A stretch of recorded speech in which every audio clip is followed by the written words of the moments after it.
As you know, Building Remote Teams is a brand new podcast. And to celebrate our launch, we have some really awesome discounts to give you from some of our favorite tools for remote teams. We have discount tools for 1Password, Donut, Hey Taco, Carrot, BirthdayBot, KarmaBot, and a ton more. All you need to do is to go to buildingremoteteams.com and subscribe with your email. You'll get a link to the page with all of the recommended tools and discounts that I mentioned above. Now, on to the show. There are lots of examples of companies that start out remote and stay remote as they scale. Today on the show, though, we have one of those rare companies who started with everyone sitting together in the office and then decided to become remote after the fact. So why did Springboard Retail decide to make the transition, and how did it go? Well, stay tuned to find out. Hey everyone, welcome back to Building Remote Teams. I'm here with Jen Rains-Loring. How are you doing? I'm great. How are you doing today? Great, thanks.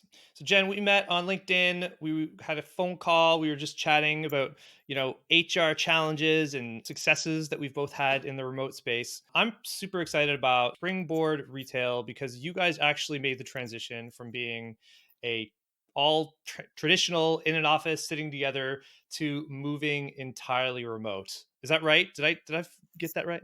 Yes, that is correct. We were kind of a fully functioning traditional office based in South Boston, 20-some people showing up 5 days a week. So doesn't get more traditional than that. And that was just about 18 months ago, actually. Wow. And now we're just under 50 people. We're completely remote, as you said, distributed across 11 US states and 7 countries, actually. So big transition over the last year and a half.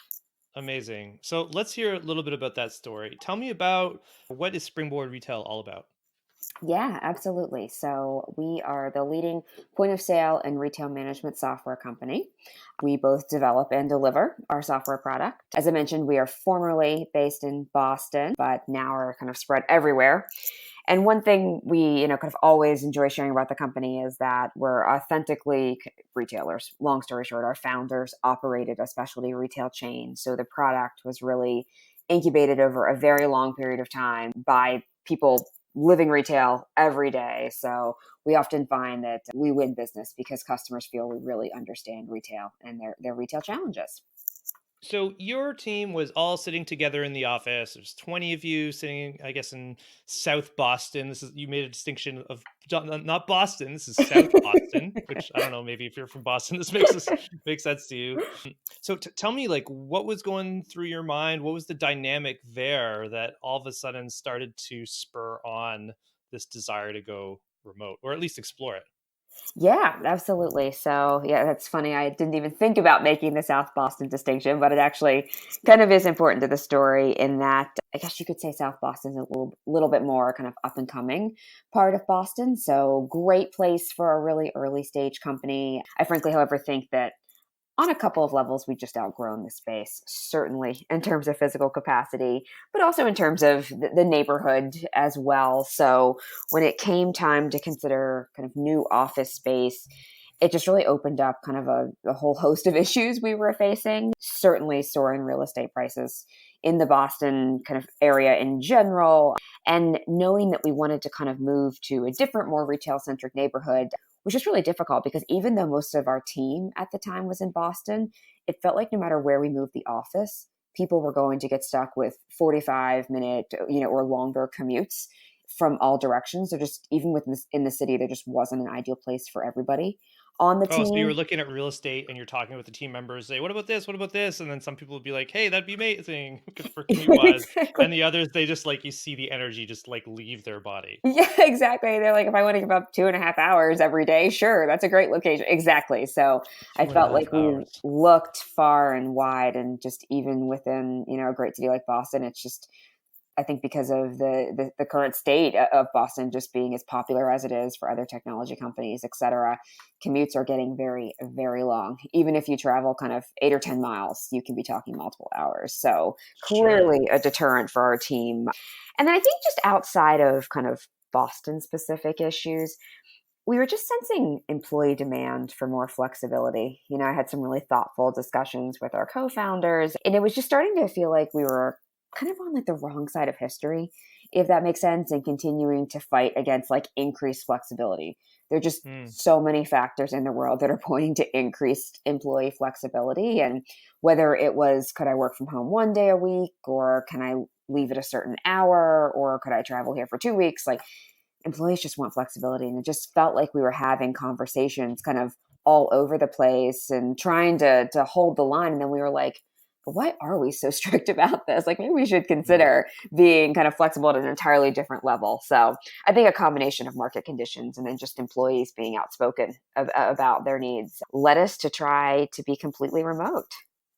So, what were the other issues that you were, or questions, I guess, that you were asking yourselves as you're going through this reflection and soul searching about when you move? So, the commuting was an issue. There was those people that were tremors or tremblings of requests of people trying to, have more flexible time, whether it's in the office or, just when they work. Was there other stuff that played into kind of moving towards trying out this remote thing?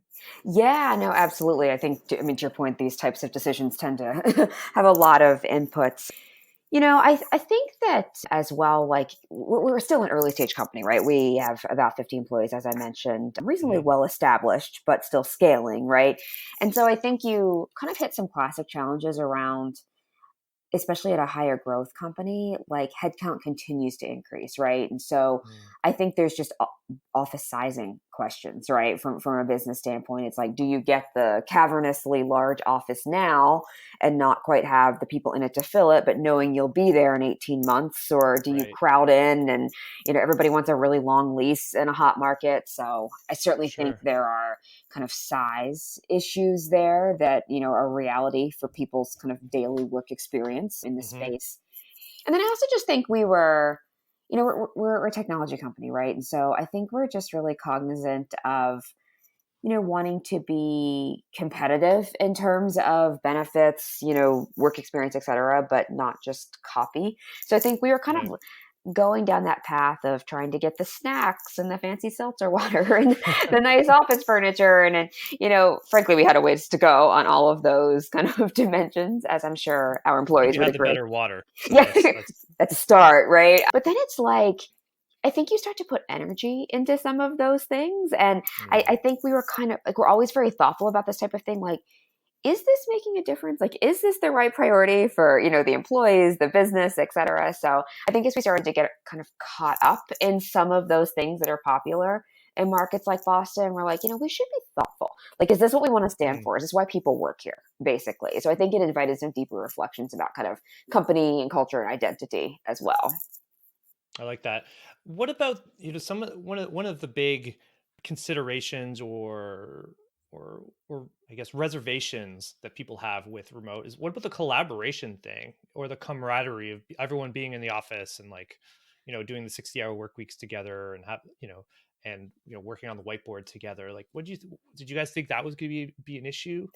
Definitely. And should say that I think it continues to be something that we've made a ton of progress on, but is always Yeah, top of mind for us, frankly. So I sure. think what was really key is that our co-founders were really on board with trying kind of to become a work from anywhere company. And to your point about collaboration, I think we quickly realized, looking back after a bit of experimentation, but reasonably quickly, that when it comes to collaboration, work from anywhere was really the distinction we were trying to make. And I shouldn't take credit. Our I see. CEO and co-founder, that's kind of his term, and he felt strongly about sticking to it. And at first, I thought it was kind of like a technicality versus work from home. I Mm, remember thinking, like, well, where are most people working from home? However, I think it's a really big, important distinction that he was forward looking about, because I think work from anywhere means you have to think about collaborating among everybody under various conditions all the time, right? So it puts collaboration really foremost, whether that's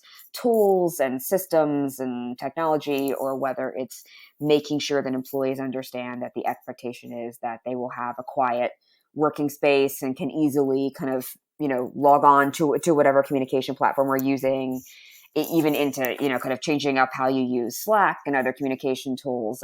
Collaboration is sure. really, really key for us. And our standards pretty high. It needs to be that people can pretty much work from anywhere. at any point and still feel that they're plugged into the team. Yeah.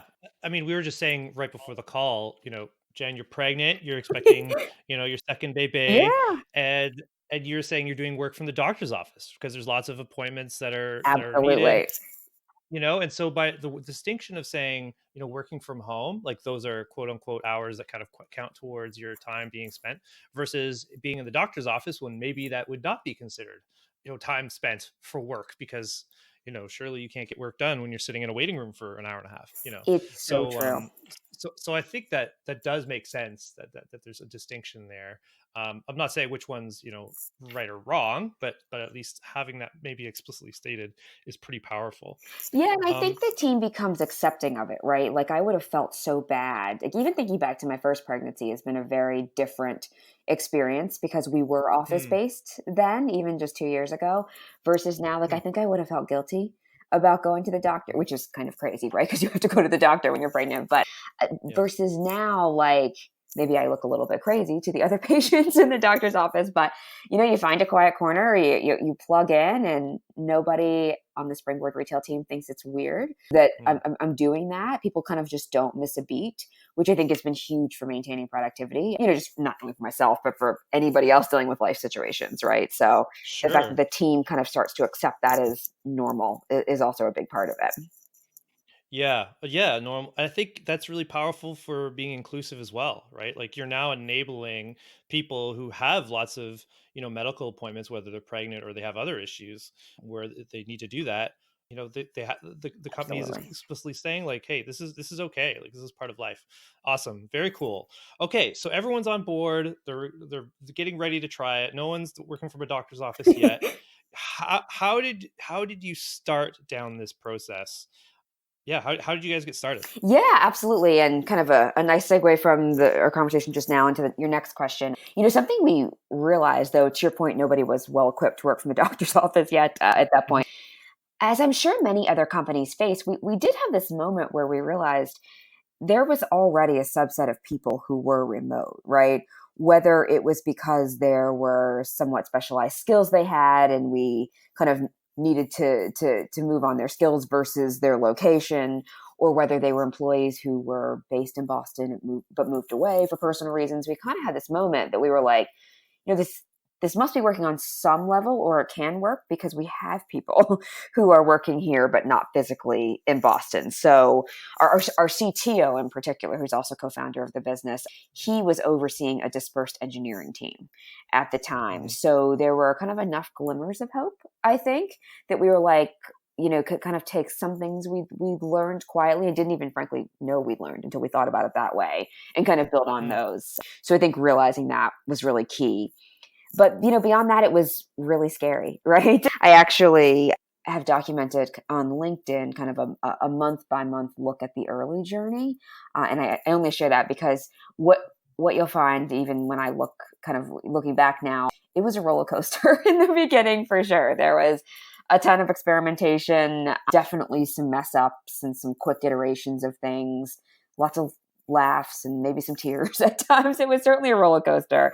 But I think most importantly, we had a couple things going for us, right? We did have that co-founder support, which I think was huge. huge, yeah. We also very much treated it as a major strategic initiative, right? And that's kind of one Mm, of the just tips I would share about considering any transition, meaning that we could have formalized my role as head of people, and kind of being a member of the executive team, like frankly kind of made me accountable for the outcomes, right? And as you would with any strategic initiatives, that means you're not only accountable for sure the people experience and how people are experiencing work and those types of improvements, but then also the business results, right? So I think having someone really guide this, lead this every day that's on the executive team really underscored the importance of it, and made sure this wasn't kind of like a loose plan that didn't come to fruition, if that makes sense. I see. It does. So it sounds like, the founders had said,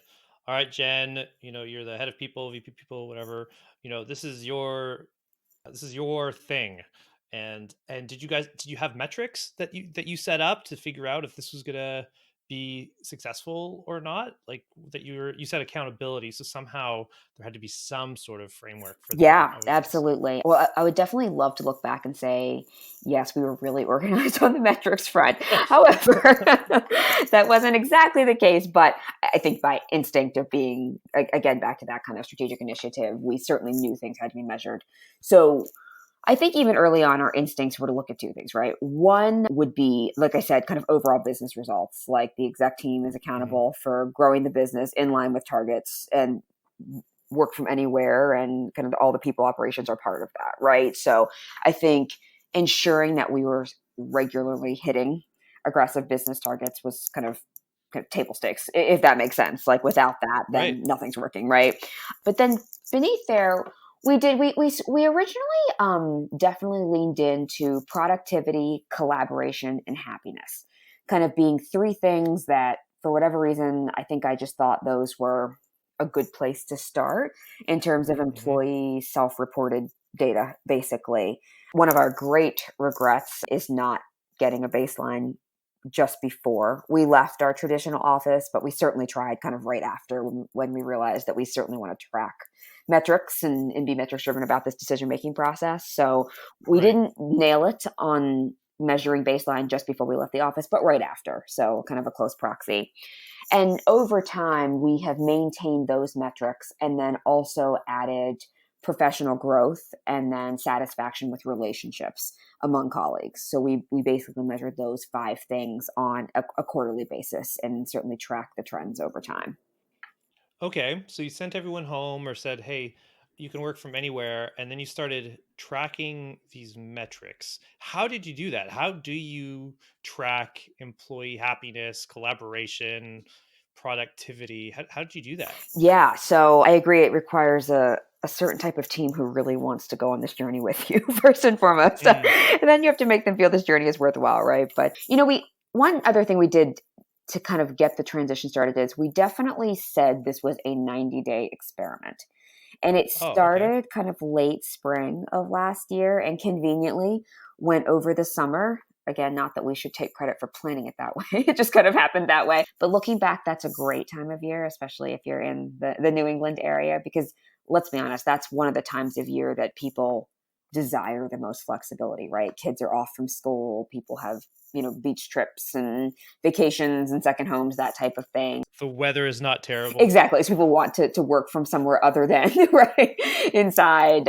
So it was Right. a great time to kind of run a pilot. And we were very clear that this is something that we're going to try for this set period of time. We actually continued to look for office space during this time, knowing that we kind of might make one of several decisions at the end. So I think back to your question about metrics, employees understood it was really important to share feedback, right? So they were very game to continue to give kind of both self-rated quantitative feedback as well as just have a lot of conversations with myself and the other executives about where the challenges were. And people kind of innately understood, like, this is the time to speak up too. Like, they are looking to make real decisions about the future working model of the company.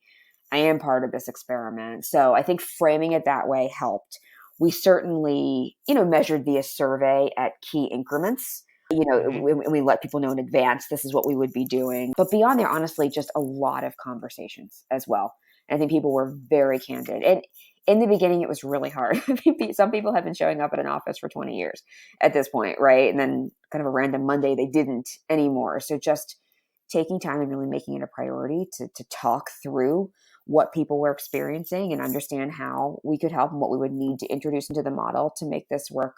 We took ample time for that last summer. Hmm. Did some people hate it? Definitely. Thankfully. Really? Yeah. And yeah, it's funny because I feel like the taglines in the world on remote work are so positive. Definitely. I was very open, kind of really just into to sharing it just generally in the hopes that people can learn. But I personally was miserable in the beginning. Like, I actually considered like getting out my resume and like polishing it up to start applying because I was. But you're running this thing, Jen. So true. It was Like, what the heck? This does not bode well for you. Right? No, it's so For true. your pilot. It's very us too. Like as a group, we tend to be kind of candid and authentic in that way.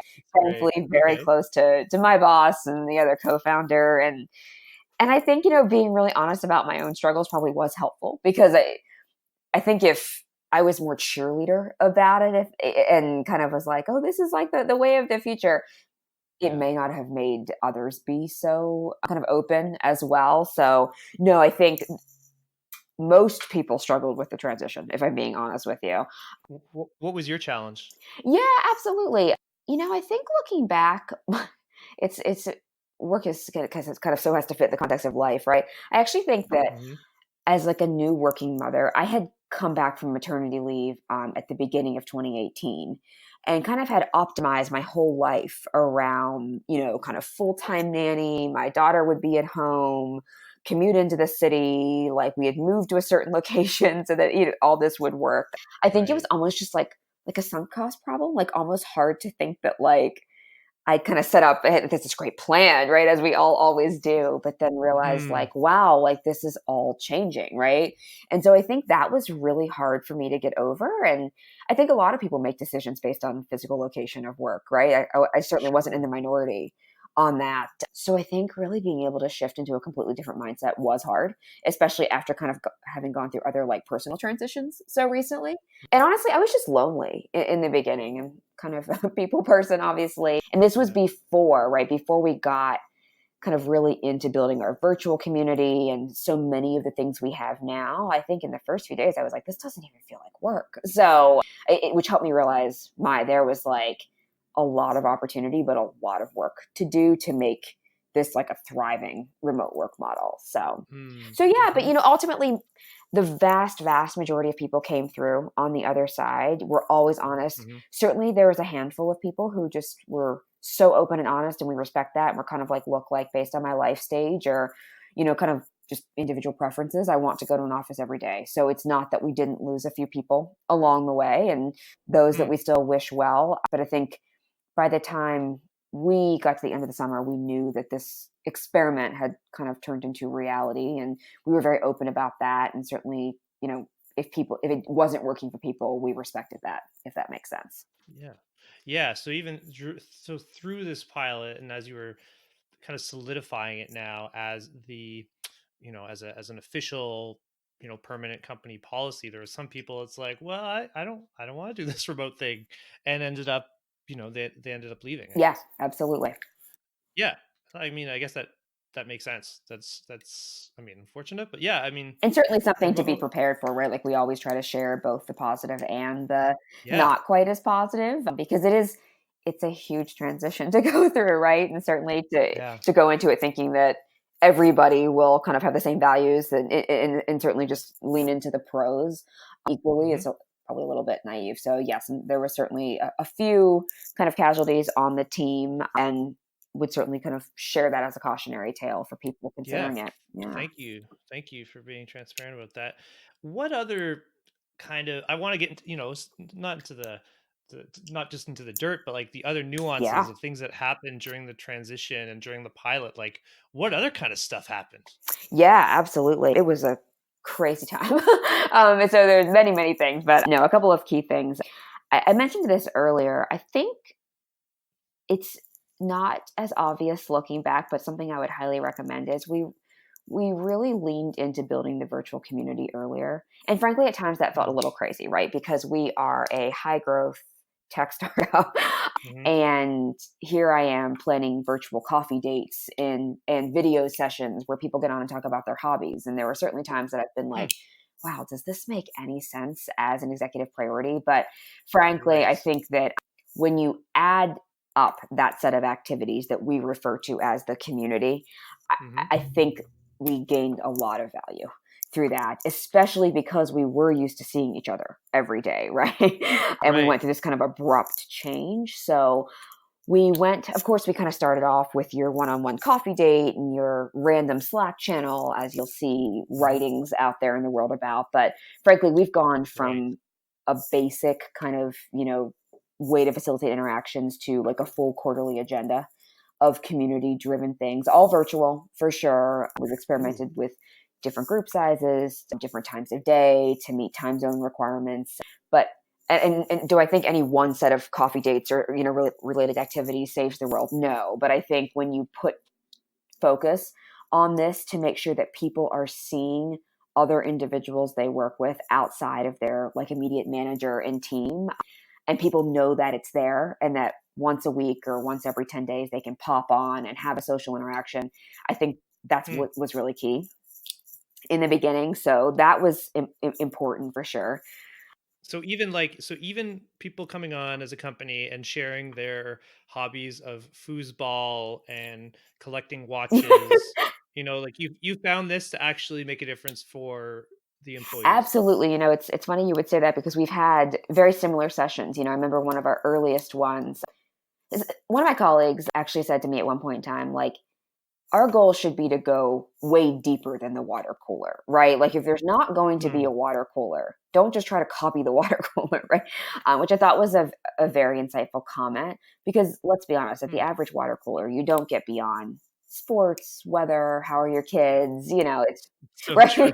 And we were like, this is an opportunity to bring out other sides of people. And in fact, you kind of have to, right? Because one thing we learned about virtual social events is that a little structure goes a long way to making people feel comfortable versus just everyone looking at each other on the video screen, right? So in an early session, back to your point, I remember our head of product and engineering talked about his kind of earlier in life career in cricket. He was a professional cricket player. I didn't even know what cricket was before he gave a session, and he was reasonably new to the company at the time. So it was also just like a great way to get to know him and where he grew up.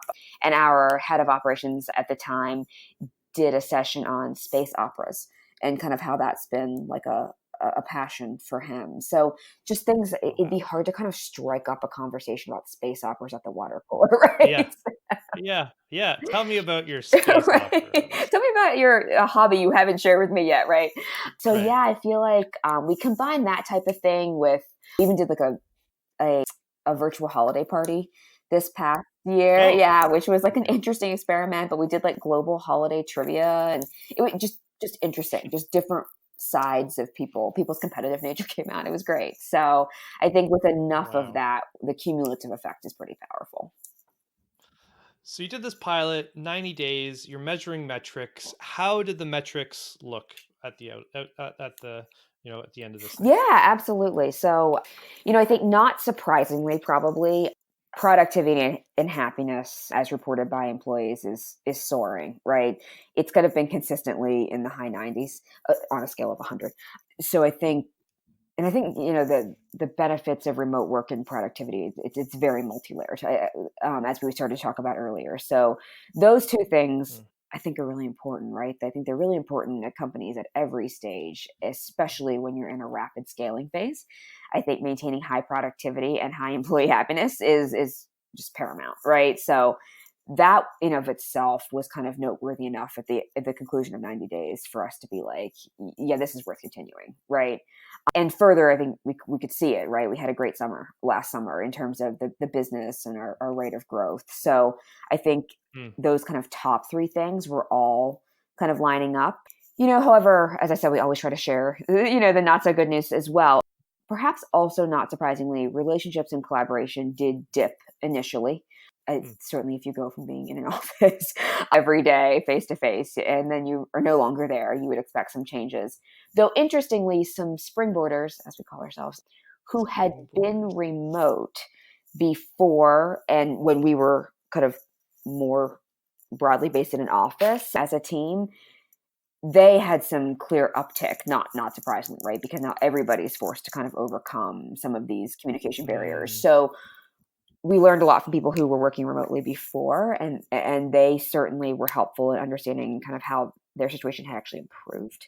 Nice. And we've worked aggressively, everything from we've added an internal knowledge base. We have standardized our communication platform. There was a time where we were using everything from Zoom to GoToMeeting to Hangout Meet. I'm sure we've all been there to everything in between. And teams had specific tools. So we really had to like standardize across a lot of teams to make sure that collaboration was as seamless as possible. And like I said, that's an ongoing journey for sure. But those figures, as self-reported by employees quarterly, have also stabilized in the high 80s. So we feel that we've made great progress there. But frankly, our kind of gold standard is to see things like relationships and collaboration right up there with productivity and happiness. Sure. So lots of progress and certainly still some work to do there as well. Great. And you're using like what are you using to collect these metrics? Are you using just like a Google form or a type form or like what Yeah, do you have software for that? absolutely. So we are using Google Forms. It's funny though, Uh-huh. I think part of modern people operations, especially in a remote team, is kind of constant emphasis on emerging tools and new options out Right. there. So I think our goal, as we're actually looking for a new performance management system, and I think there's a lot of great programs out there that combine performance management with culture and kind of broader feedback about kind of like an employee experience. So certainly looking to upgrade from Google Forms, but it's served us well in the last 18 months. So I can't complain about it being Sure. kind of like the minimum viable product of employee feedback. Yeah, it seems like a great way to get started for sure until you figure out what you need. Yeah.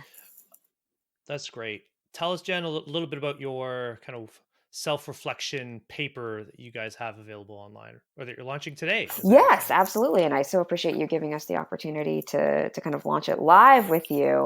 Yeah, so one of the best aspects of kind of my job personally, and then being in a leadership position on a remote work transition, has just been the number of people interested in how this works and, can it work for their company? So I've gotten to have the most amazing conversations, including with people like yourself, obviously. So, and we got a good number of requests for kind of how did this really work, right? Like to your point, kind of a little Mm, bit beyond the why you should think about remote work. There's clearly so many, kind of benefits that are reasonably obvious, right? Everything from recruiting to cost. I mean, there's just a lot of benefits, right? But that's right. operationalizing this, on the other hand, is kind of a different story, right? So we have a white paper on our transition to remote work, and it really is geared to kind of help others ask themselves the right questions, right? I will say, looking back, that certainly there are some companies out there that have set a good example, and that was very helpful. I do think when it came to like core operational questions like policies and benefits, how does everyone get a computer? Does the company still own the computer? Where do you get the mail? Kind of Right. just the gamut of issues that are opened up by remote work. What do you do about communication, collaboration, all the things we've been talking about? Hmm. There's still a lot of room, I think, out there to talk about what works, what people have learned, et cetera. And we learned a lot by experimentation, right? I have to say that's been the other thing that's kind of made this whole thing work, is that everybody on the team was willing to experiment. And I think we've iterated really quickly. So the white paper is our attempt to kind of, as I mentioned, help people ask the right questions that we wish we would have known to ask in advance, frankly. Maybe not quite as much iteration would have been necessary. And then Hmm. also, kind of related, share some just really tactical tips that we picked up along the way, kind of more into the nitty gritty things that I was just mentioning before, those operational details that Uh-oh, frankly I start to lost come Jen. pretty fast and furious once you give up your office, Mm, right? There's just a lot Oop. of people slacking you, being like, what are we doing about this? So the white paper gets into some of those less glamorous sides of remote work that somebody frankly needs to think through, though. So would love to share that with anybody who's interested, and I'm also happy to engage with other HR professionals or leaders Yeah. out there who are curious, because sharing our story has been a really really fun part of this, and I love learning from other companies too as they go on their journey. Awesome. And I will put the link into the show notes. Jen, last question. I never asked you this in advance. What is your key go-to like tool, gadget, thing that you have that you cannot live without for to get your remote work done? Oh wow, interesting. This is a very instinctive answer, but I think probably a function of my life phase. Not quite gadgety, but I have an extra large water bottle that holds like a day's worth of water, excuse me. And I say that because I think it kind of represents a lot about remote work, in that I kind of had to get some things where I can be set up to work in a room Mm-hmm. or as I said, kind of on the go without a lot of disruption. So even small things like running downstairs, trying to run past my 2-year-old who wants to play with me all day just to get water are things I think you learn to optimize over time. So actually the things that I can't live without in remote work at this point in time are kind of basic supplies and enable me to be productive anywhere, including the biological basics like access to water on a consistent basis. Interesting. Not something I would have expected anyone ever say as their favorite tool for remote, but I can definitely see that. Jen, thanks a lot for coming on the show. Absolutely. Thank you so much for having me. Look forward to remaining contact. Awesome. Yeah, of course. All right. So, listeners, thanks. And until next time, from Jen and myself, Jevin, thanks. And keep on building those remote teams. Bye. All right. So, today we got a new review from Scott1Rust. He says, the flow of knowledge is just as useful for remote teams as employees in the office. Taylor Jacobs, episode 3, hit the nail on the head with the idea of working together with greater intention rather than slipping into each day. Looking forward to the lineup of guests you've got booked. Thanks. All right, well, if you want to have your review read on the air, I'd love to get your feedback. So just go into your favorite podcast player, leave a review, and I'll read it here. Until next time. Hey, listeners, we're really trying to get the message out about how remote teams can be so awesome. If you found this podcast helpful, would you take 60 seconds to leave us a review in iTunes? It helps us rank to have more people learn about this show, and it helps us know which content is the most helpful. As a thank you, I'll try to read every review on the show and give you a shout out. Thanks a lot!